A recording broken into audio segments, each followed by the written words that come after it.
Pokoj vám, milí bratia, milé sestry. Chcem sa dnes spolu s vami zamyslieť nad biblickým textom z Evanjelia podľa Lukáša zo 16. kapitoly takto. Povedal aj učeníkom: Bol bohatý človek, ktorý mal šafára, toho obžalovali pred ním, že mu márni majetok. Zavolal si ho teda a povedal mu: Čo to počúvam o tebe?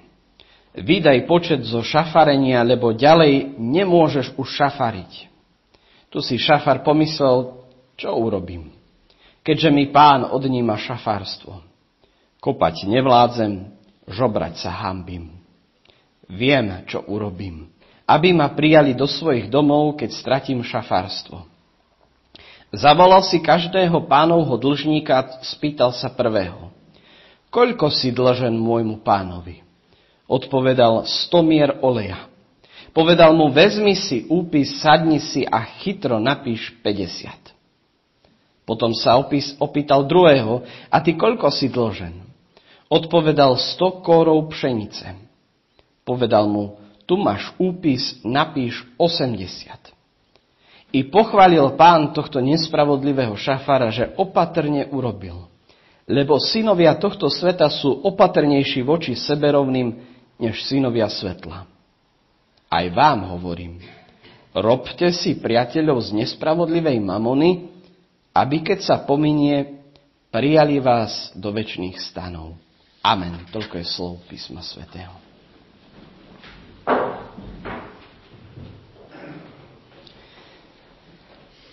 Milí bratia, milé sestry, počuli sme jedno z najkontroverznejších biblických podobenstiev Pána Ježiša Krista.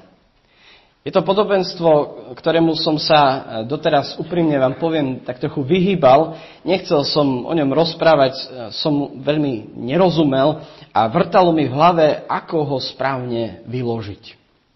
V podstate sa človek zamýšľa nad tým, ako môže dať Pán Ježiš Kristus za vzor takého zlodejského človeka, takéto zlodejské správanie človeka. Poďme sa na toto podobenstvo pozrieť na také 3 spôsoby jeho výkladu. V prvom rade si treba uvedomiť, že je to podobenstvo, nie je skutočný príbeh. Ježišové podobenstva boli väčšinou fiktívne, vymyslené a ľudia si z nich mali vziať ponaučenie.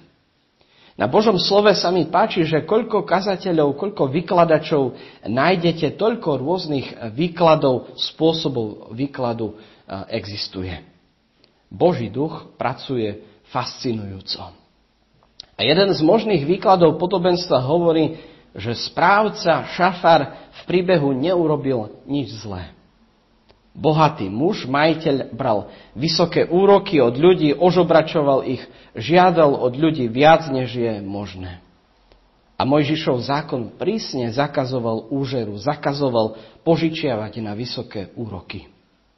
Tento výklad hovorí o tom, že človek šafár, správca, sa jedného dňa rozpamätal a uvedomil si, že jeho pán robí veľkú chybu, keď od ľudí vyberá také veľké množstvo peňazí a preto sa rozhodol to tým ľuďom vrátiť. A vlastne ten šafár koná čestne, čestnejšie ako jeho pán, ako spomínaný bohač. Ponaučenie takéhoto výkladu by mohlo byť, že nikdy nie je neskoro sa navrátiť k Pánu Bohu. Aj keď sme v živote konali zlo, ktoré nám bolo, ktoré bolo v našom živote. Alebo ponaučenie by mohlo byť, že keď činíme pokánie, tak potrebujeme aj odčiniť, čo zlé sme urobili ako spomínaný šafár. Má tento výklad niečo do seba, ale má aj slabé stránky, pretože Pán Ježiš nehovorí nič o odčiňovaní, nehovorí nič o návrate k Pánu Bohu, ale nakoniec príbehu hovorí: I pochválil Pán tohto nespravodlivého šafára, že opatrne urobil. Pochválil teda jeho opatrnosť, alebo následné robenie si priateľov z mamony. Druhý výklad hovorí o tom, že Pán Ježiš dokáže aj v zlých ľuďoch vidieť niečo dobré. Pán Ježiš bol ten, ktorý sa stretával s hriešnikmi. Navštevoval colníkov, neviestky, stretával sa s pijanmi, s chorými, s ľuďmi na okraji spoločnosti a podobne. Dokázal aj na hriešnikov nazerať s láskou a porozumením.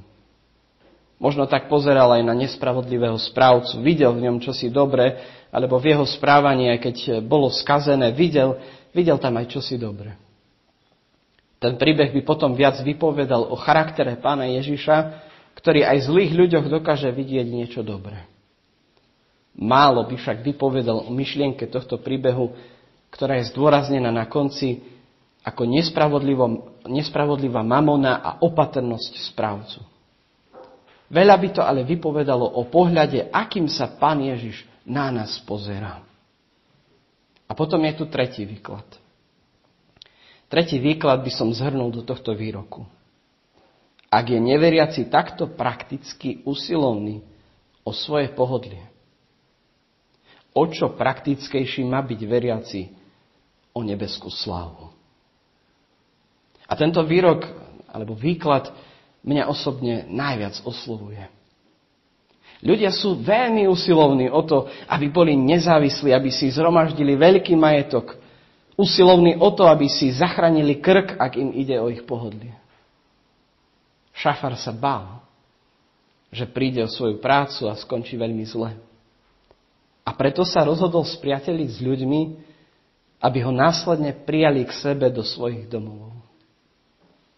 Veď aj on sám k sebe hovorí, kopať nevládzem, žobrať sa hanbím. A Pán Ježiš nepochválí jeho správanie, veď ho nazve ako syna sveta. Nie syn svetla, ale syn sveta. Nazve ho ako nespravodlivého šafára. A toto nedáva za príklad, ale za príklad dáva jeho vynaliezavosť, jeho praktickosť, jeho schopnosť využiť peniaze. Pán Ježiš často používa príklad správcov a šafárov. Chce nám tým povedať, že aj my sme šafári. Šafári nášho času, našich talentov, našich schopností, našich peňazí, toho, čo v živote máme. A jedného dňa sa Pán Ježiš vráti a my budeme vydávať počet z toho, ako sme s darmi od Pána Boha narábali. Ako sme narábali s našim časom, našimi talentami, schopnosťami, peniazmi. A či sme to všetko využili na budovanie Božieho kráľovstva. Pán Ježiš nás dnes pozýva k praktickosti. Nebuďte len preduchovneli, buďte vo vašej službe prakticky. Snažte sa využiť, čo máte, nie pre svoje pohodlie ako ten šafár, ale pre večný život. Svoj a životy vo večnosti našich blížnych. Myslím si, že pekne toto podobenstvo vykladá aj jedna divadelná hra, klasika Gogoľa, ktorá sa volá Revízor. Ide v nej o to, že v malom mestečku čakajú štátnu kontrolu. A naozaj prichádza akýsi pochybný človečik, ktorého všetci omylom považujú za revízora. Chcú si ho podplatiť, získať na svoju stranu. Rýchlo pochopia, že aj on je ich človek. Iba jeden z nich. Aj on sa potrebuje udržať na svojom mieste a kým ho má, chce z neho vyťažiť, čo sa dá. Omyl sa zistí, až keď falošný revízor odíde a prichádza do mesta revízor pravý. Hra je plná komických scén a keď ju hrali po prvýkrát, ľudia nadšene tlieskali a smiali sa. Iba Gogol, autor tohto divadelného predstavenia, ostal smutný. Diváci totiž nepochopili, že jeho hra nie je komédia, ale tragédia.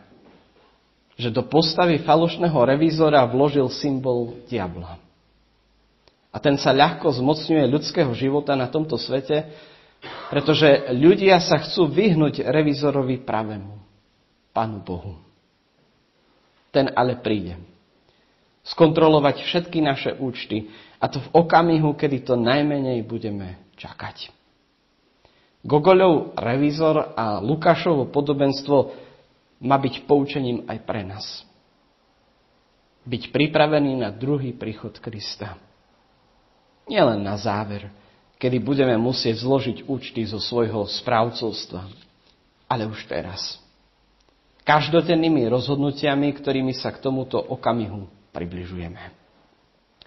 Na záver Pán Ježiš povie slova: robte si teda priateľov z nespravodlivej mamony, aby keď sa pominie, prijali vás do večných stanov. Hovorí, že mamon, peniaze, majetok a tak ďalej sú nespravodlivé. Áno, vo svete je to rozdelené ako si nespravodlivo. Pár percent ľudí vlastní toľko, čo by dokázalo odstrániť chudobu na celom svete. Mamon sa nám vtedy stáva priateľom, keď ho využívame na dobrú vec. Viete, niekedy ľudia hovoria, že vtedy na cirkev prispejem, keď vyhrám športku. Vtedy pomôžem ľuďom, keď budem bohatý. Nie je to však tak. Pán Ježiš hovorí, že kto je verný v malom, ten je verný aj vo veľkom.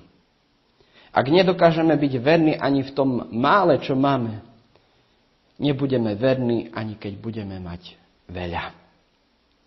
Ten posledný odkaz kázne nás teda vyzýva, aby sme mamon využili na dobré veci. Na podporu slabých, na šírenie Božieho kráľovstva, na podporu misionárov, misijných spoločností, cirkví, aktivít, ktoré šíria Božie slovo. Vtedy nám bude mamon priateľom. A tak teda, bratia a sestry, 3 odkazy, 3 výklady dnešnej kázne. Za prvé, Šafar možno nebol zlý. Možno nejednal zle, len vracal úrok, ktorý bol nebiblicky zakázaný. Chcel si polepšiť život. A keď videl, že je s ním zle, príbeh môže byť výzvou, aby sme si aj my polepšili naše životy, napravili, čo je v nich zlé. Druhý výklad hovorí, Ježiš aj v zlých ľuďoch vidí dobré veci. Aj napriek tomu, že Šafar je zlý, dokáže Pán Ježiš vidieť v ňom čosi dobré. A tak pozerá aj na nás. Dokáže aj pre toho najhoršieho človeka mať lásku. Tak ho napodobňujme. A tretí, posledný výklad hovorí o nespravodlivom, zlom svetskom správcovi, ktorý si prakticky zabezpečil pohodlie. Nám ide, bratia a sestry, ako kresťanom o viac. O viac než len pohodlie. Ide nám o život večný. A ten si tiež vieme zabezpečiť prakticky šírením Božieho slova, podporou misijných aktivít, tým, že sa staneme zodpovednými správcami toho, čo nám Pán Boh zveril.